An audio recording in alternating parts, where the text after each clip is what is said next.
In this video, I would like to point out that we actually can't perform a live migration for our Linux containers.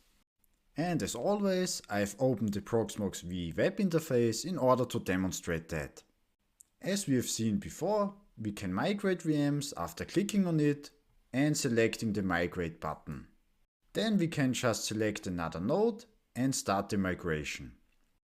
And this is also the case for running systems, for running VMs, and that is the so-called online mode.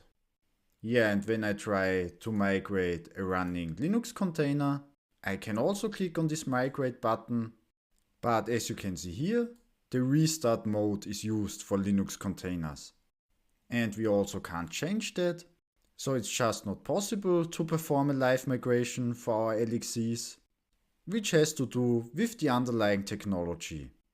And as you can probably imagine, restart mode means that the container is stopped, migrated to another host and started again. As we have seen before, Linux containers start quite quickly, but of course the downtime is higher when using the restart mode than with a live migration. So if you need a very short downtime, maybe you want to use a VM instead of a container, or of course it is also possible to achieve the availability using other technologies. For example on the application layer by using load balancers. So I think that is just something you should know, that we can do a live migration for our VMs.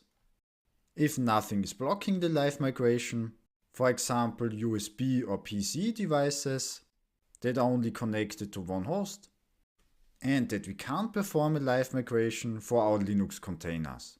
So we need to use the restart mode in that case.